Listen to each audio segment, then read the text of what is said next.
Assalamualaikum warahmatullahi wabarakatuh. Pada perkuliahan kali ini saya akan mereview materi tentang persiapan UAS, yaitu untuk analisa vektor. Yang pertama tentang operator del dan gradien, divergensi, call, integral biasa, integral garis, antar permukaan, dan integral volume. Oke, langsung saja. Di sini untuk gradien, divergensi, dan curl. Oke, sebelumnya saya jelaskan terlebih dahulu ya untuk mengingat kembali tentang divergensi, gradien, dan curl ini. Oke, yang pertama di sini operator diferensial vektor atau yang dikenal dengan nabla ya. Lah nabla itu apa? Lah nabla di sini ini simbolnya adalah segitiga terbalik ya.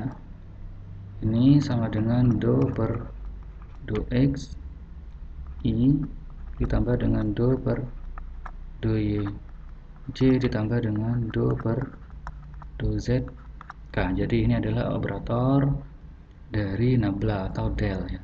Berikutnya ada fungsi medan skalar atau kita kenal dengan fungsi skalar aja ya. Fungsi skalar misalkan si di sini ya yang memuat variabel x, y, z.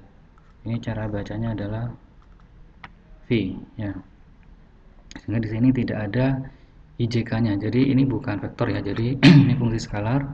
Yang berikutnya fungsi medan vektor atau lebih dikenal dengan fungsi vektor. Biasanya ini mengandung IJK ya. Jadi simbolnya misalkan A. Vektor A yang memuat X, Y, Z bisa juga kita tulis dengan AXI terus ditambah AYJ ditambah dengan AZK. Ini adalah fungsi medan vektor lah. Sekarang apa perbedaan antara gradien, divergensi, dan curl ya? Jadi perbedaannya dari simbol gradien, simbolnya adalah ini aja, ini simbol ya. Ini atau kita tulis dengan grad ya. Untuk divergensi ini simbolnya adalah nabla dengan operasi dot ya, atau ditulis juga dengan div. Untuk curl itu adalah nabla dengan operasi cross ya, atau kita tulis juga dengan rod ya.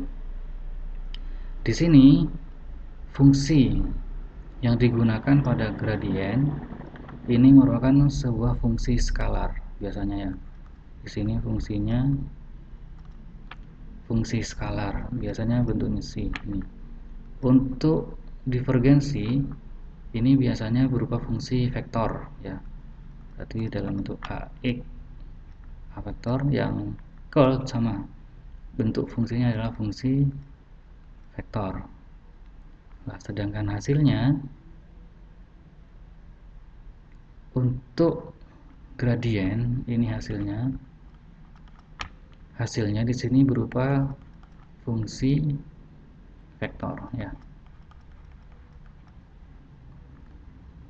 Di sini fungsi dikali dengan operator nabla sehingga nanti hasilnya adalah vektor. Untuk divergensi hasilnya berupa fungsi skalar ya.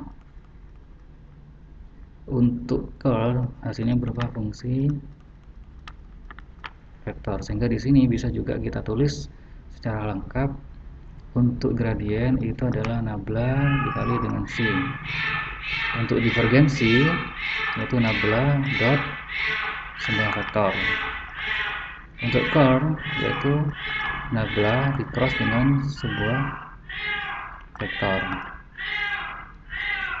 Oke, selanjutnya untuk lebih jelas kita ke contoh di sini ya.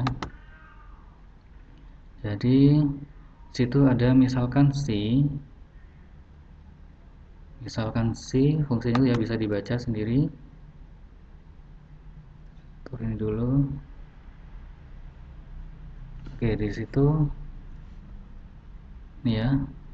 Misalkan ini fungsinya dan A-nya ini, tentukan gradien dari fungsi ini dan divergensi dan Joule dari A. Di sini ingat untuk gradien, untuk menuliskannya bisa dalam bentuk grad C atau nabla dari V. Sehingga hasilnya di sini ingat operator nabla itu adalah do per do x, do per do y, do per do z. Di sini ada IJK-nya ya. Sehingga karena di sini ada fungsi v, maka ini ada fungsi. Sehingga hasil turunannya di sini, misalkan di sini adalah do dari v-nya berapa? X kuadrat y z pangkat 3 terhadap do x, misalkan ini i. Sehingga ini kita turunkan terhadap x. Nah, berarti kita lihat yang x saja. Untuk yang lain ini sebagai konstanta, sehingga turunannya adalah 2x. Ini 2x y z pangkat 3 i. Sehingga ini hasilnya. Untuk yang lain sama. Sehingga ini adalah fungsi dari gradien berupa fungsi vektor. Di sini ada IJK-nya. Oke, untuk divergensi di sini adalah nabla dot dari vektor A. Ini adalah nabla, ini vektor, fungsi vektor yang dicari. Sehingga apabila nanti dioperasikan, berarti karena ini fungsi dot, kita gunakan sifat misalkan ini A, B, C dot D, F, G. Untuk ini hasilnya adalah AE ditambah PF ditambah dengan CG, sama dengan ini. Sehingga ini tinggal kita kali ini ke sini, kita kali ini kali dengan ini, dan yang ini kita kali dengan ini. Sehingga apabila disederhanakan hasilnya ini, sehingga ini adalah div dari A atau divergensi dari A. Berikutnya untuk curl di sini adalah fungsi cross ya. Fungsi cross kita gunakan cara cepat ya di sini, karena di sini ini adalah do x, do y, do z. Berarti ini adalah ini IJK-nya ya. Terus ini adalah do x, do y, do z per di sini adalah fungsinya. Sehingga hasil crossnya, hasil perkalian crossnya untuk i, berarti kita tulis dulu i kita tutup ini ya.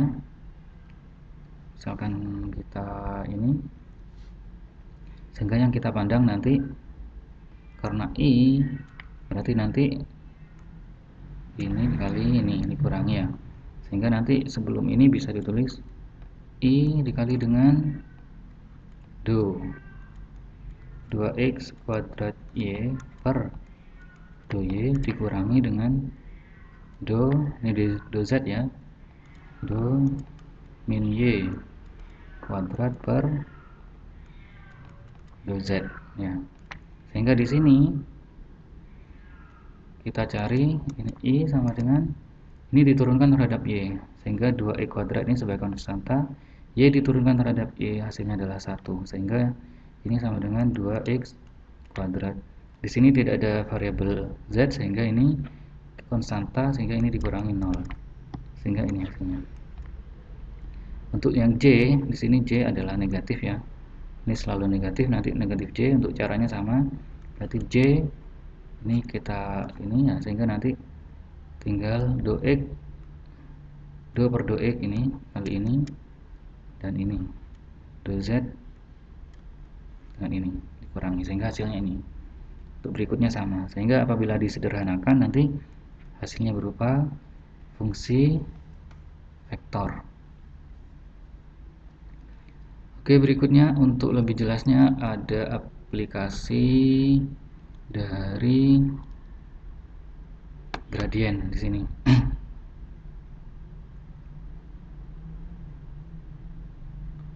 Oke, di situ tentukan faktor normal dari kerucut putaran. Bentuknya seperti itu di titik P ini. Jadi kalau misalkan kita gambarkan sebuah kerucut putaran, di situ z kuadrat, misalkan ini kerucutnya ya.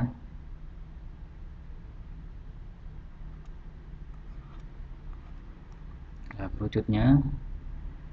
Nah, di sini misalkan titik P1, misalkan ini titik P-nya. Nah, di sini nanti ada sebuah garis yang tegak lurus.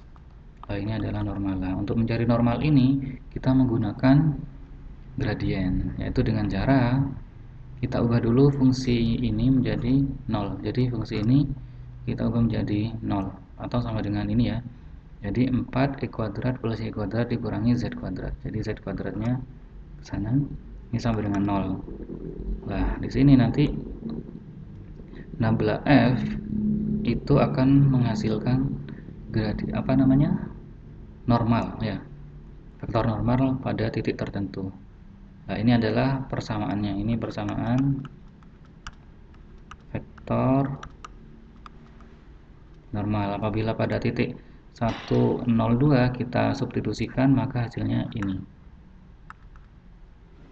Ini adalah persamaannya. Sehingga untuk mencari normalnya, kita cari ini ya, persamaan tadi yang kita hitung dibagi dengan besarnya. Sehingga normalnya adalah 2i min k per akar 5. Oke, selanjutnya tentang integral vektor di sini. Yang utama integral biasa ya. Jadi kalau integral biasa itu hampir sama dengan integral pada kalkulus umumnya. Cuma di sini adalah fungsi vektor, sehingga nanti harus dibedakan antara i, j, dan k-nya di sini. Untuk integral garis sama ya. Jadi misalkan terdefinisi pada garis 0 sampai a yang berupa t ya. Sehingga integral garisnya integral c ini garis a dot dr. Nah, dr-nya di sini apa? Dr di sini adalah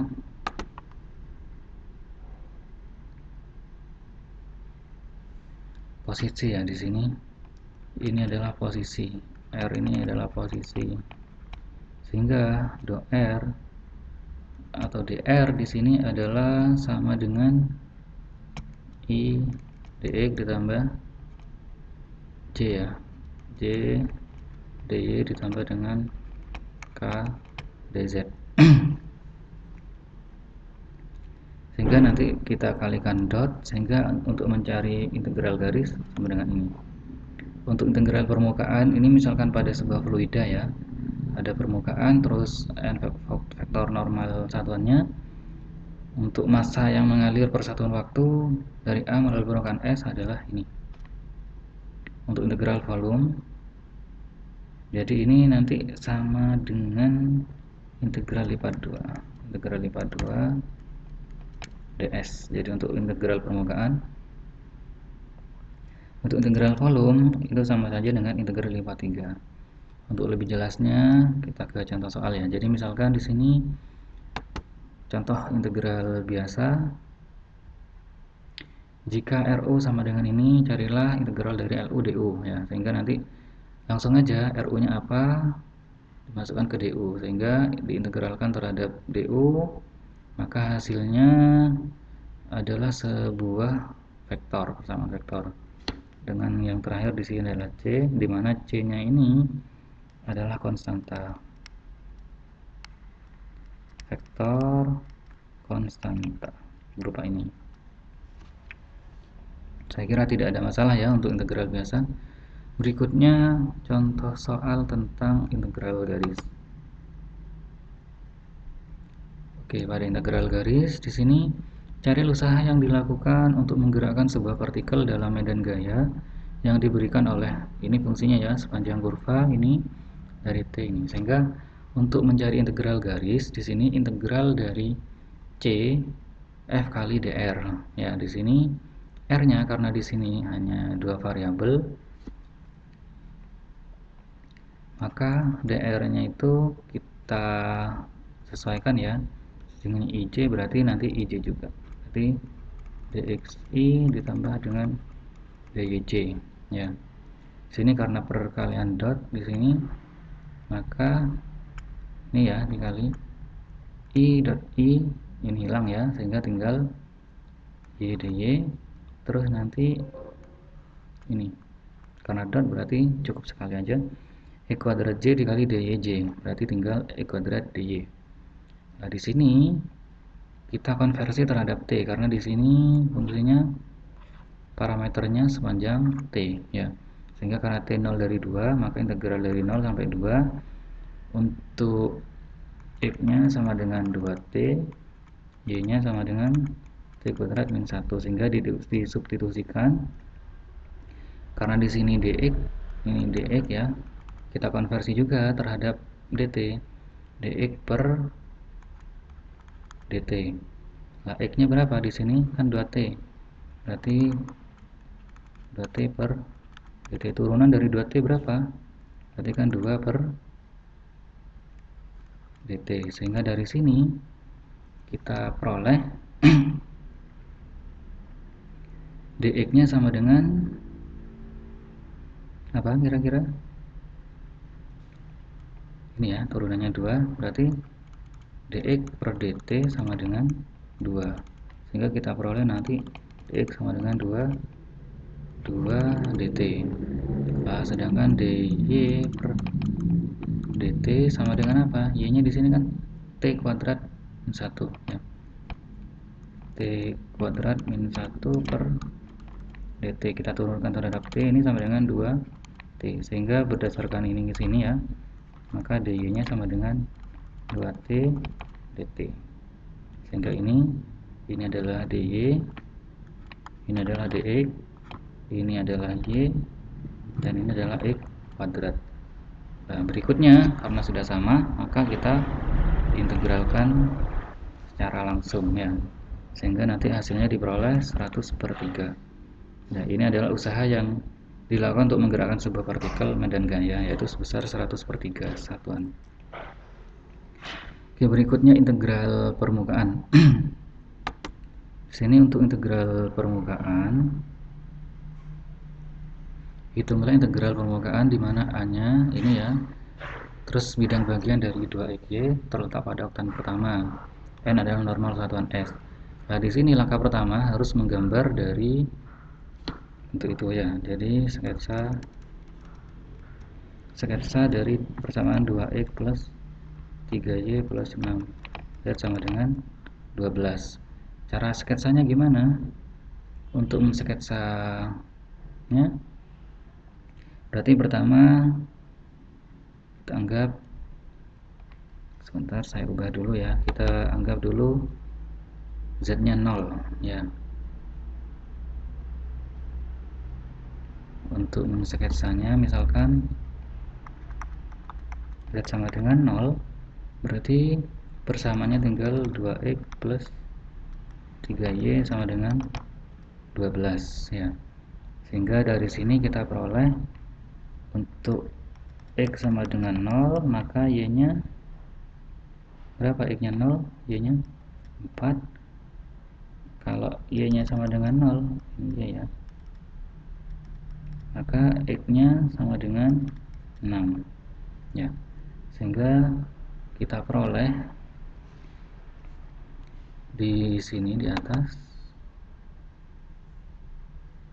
terus saya ubah dulu jadi merah ya, sehingga kita peroleh di sini pada saat Z nya 0 berarti pada bidang XY. Bidang XY itu yang bawah ini ya, berarti di sini X nya 0, Y nya 4, berarti ini adalah 4, terus Y nya 0, X nya 6, berarti ini 6. Sekarang pada saat Y sama dengan 0, pada Y sama dengan 0 berarti pada persamaan ini ya, ini Y nya 0, berarti tinggal 2x plus 6 Z sama dengan 12. Lah di sini untuk X sama dengan 0, berarti Z nya sama dengan 2 ya. Untuk Z sama dengan 0, berarti X nya sama dengan 6 ya, sehingga X nya 0, Z nya 2, berarti Z ini 2 di sini, terus X nya 6, sama ya dengan yang tadi. Sekarang apabila X nya sama dengan 0, X sama dengan 0 berarti persamaan jadi 3Y tambah 6Z sama dengan 12 ya. Sehingga kalau Y nya 0, 6, maka Z nya sama dengan 2. Untuk Z sama dengan 0, maka Y nya sama dengan berapa? 4 ya, sama ya. Sehingga di sini kita peroleh titik potongnya 2, 4, dan 6, sehingga kita garis, sehingga ini adalah Ini adalah bidang S ya. Oke, berikutnya kita cari normal dari bidang S, yaitu ingat untuk mencari normal berarti nabla dikali dengan fungsinya. Di sini fungsinya ini ya. Nabla dikali dengan fungsi ketemu ini, sehingga normalnya nanti persamaan vektornya ini dibagi dengan besarnya vektor, sehingga normalnya ketemu ini. Ini adalah normal bidang. Setelah ketemu normal bidangnya, ingat untuk integral permukaan berarti kan AN ya, berarti kita cari fungsi A dikali dengan normalnya sehingga ketemu persamaan ini. Setelah ketemu persamaan ini, ingat kita akan mengintegralkan terhadap apa? Kalau misalkan terhadap dx dy, berarti bidang bawahnya yang kita gunakan adalah dx dy yang ini. Berarti ini adalah dx dy. Cara mudahnya kalau misalkan dx dy, berarti ini kalau x ini kan j, terus ini adalah i. Kalau dx dy berarti kan i dot i cross j ya, i cross j, maka hasilnya adalah k ya, sehingga apabila terhadap dx dy maka nanti dibagi dengan besarnya dari normal dikali dengan k ya.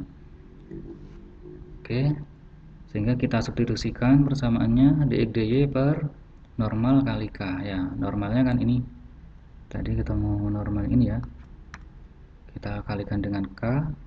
Di sini untuk yang k ini kan ijk nya 0, kalau yang ini i nya sama dengan 0, i nya sama dengan 0, sehingga hasilnya sama saja dengan kita cuma mengalihkan terhadap k, sehingga k dikali dengan k sama dengan 1, maka hasilnya adalah 6/7. Nah dari sini 6/7 kan besarnya, sehingga ini sama saja dengan integral lipat 2 persamaan itu per 7 dikali dengan 7/6, sehingga ini coret ya, sehingga ketemu persamaannya ini dibagi 6 juga ya, ini dibagi 6, 6, ini dibagi 6, 2, sehingga persamaannya ketemu ini. Nah untuk batas-batasnya di sini kan dx dy ya, dx dy karena di sini y terlebih dahulu, maka ini harusnya kita balik nanti di perhitungan ya, di perhitungan kita balik menjadi dy dx. Lah sekarang kita lihat untuk batas y nya kan ini adalah fungsi y ya, berarti batasnya yaitu dari 0 sampai ke ini kan ya, sampai ke persamaan ini. Ini persamaan apa kira-kira? Nah ini kan persamaan bidang yang ini ya, persamaan bidang ini pada saat z nya sama dengan 0 ya, berarti pada saat z sama dengan 0, berarti ini ya persamaannya, berarti ini adalah persamaan 2x plus 3y sama dengan 12. Karena kita akan menjadikan y, maka ini sama aja dengan y sama dengan 12 dikurangi 2x dibagi 3 ya, sehingga batasnya ini dari 0 sampai ini. Sehingga untuk yang pertama ini gunakan yang ada variabelnya sampai x. Nah untuk yang berikutnya, yang terakhir terhadap dx, berarti antara angka dan angka. Untuk x nya berarti 0 sampai 6, sehingga 0 sampai 6, sehingga hasil integrasinya nanti adalah 24. Oke, yang terakhir yaitu integral volume. Nah, integral volume di sini saya misalkan f adalah fungsi vektor seperti itu ya, fungsi vektor. Hitunglah integral volume dari f dv, di mana v adalah ruang tertutup yang dibatasi oleh permukaan x sama dengan 0 dan ini. Sehingga yang pertama kali harus kita sketsa terlebih dahulu. Jadi x sama dengan 0, x sama dengan 0, berarti bidangnya ini ya, bidang yang belakang ini bidang x, bidang yz ini sama saja dengan x sama dengan 0 ya. Terus bidang y sama dengan 0. Kalau y sama dengan 0 berarti bidangnya ini ya, y sama dengan 0 sama saja dengan bidang x z ya. Terus y sama dengan 6, Y sama dengan 6 berarti ini ya bidangnya. Ini kan 6. Berarti Y sama dengan 6. Terus dibatasi juga oleh Z sama dengan X kuadrat.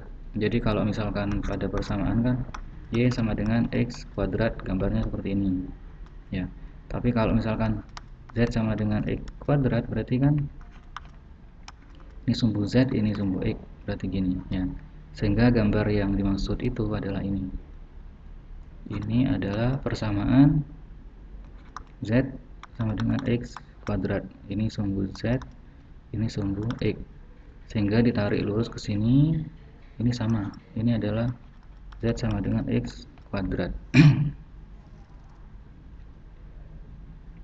Berikutnya dibatasi juga oleh Z sama dengan 4. Karena ini sumbu Z berarti 4-nya itu ini. Sehingga Z sama dengan 4 itu yang atas ini. Sehingga bentuk volumenya ini yang dimaksud ini ya. Sekarang untuk menghitungnya kita masukkan batas-batasnya. Berarti kalau volume berarti kan F dV. dV-nya berarti dz, dy, dx. Nah, di sini yang harus kita perhatikan yaitu batas-batasnya. Untuk Z, untuk dz batasnya dari mana ke mana? Berarti kita lihat Z di sini batasnya dari berapa? Ini ya, dari Z sampai ini. Berarti ini kita lihat. Nah, ini adalah persamaan Z sama dengan X kuadrat. Berarti dari Z sama dengan X kuadrat sampai ke Z sama dengan 4 ya. Z sama dengan 4 sehingga batasnya ini ya. Dari X kuadrat sampai 4. Ini. Jadi X kuadrat sampai dengan 4. Untuk dy kita lihat bidang Y. Nah, ini ya. Bidang Y berarti dari 0 sampai 6. Ini ya. Dari 0 sampai 6. Dari 0 sampai 6. Berikutnya untuk X berarti kita lihat untuk X-nya. Nah, untuk X di sini berarti dari 0 sampai lah ini. Ini kira-kira berapa? Karena di sini X kuadrat sudah digunakan, berarti yang di sini ini harus angka. Ya, angka berarti kalau misalkan ini 4. Oke, ini kan persamaannya adalah Z sama dengan X kuadrat. Nah, kalau Z-nya 4, berarti X-nya sama dengan X-nya adalah plus minus 2, sehingga yang di sini ini adalah 2 ya, sehingga batasnya untuk X itu 0 sampai 2. 0 sampai 2, sehingga dari sini tinggal kita integralkan saja, sudah ya. Integralkan satu persatu. Nanti ada I min J di sini sama K, ini positif yang ditambah K, sehingga nanti hasil akhirnya setelah kita hitung ini. Sehingga ini adalah integral volume. Baik, demikian dari saya. Apabila ada pertanyaan bisa didiskusikan di kelas online. Terima kasih. Wassalamualaikum warahmatullahi wabarakatuh.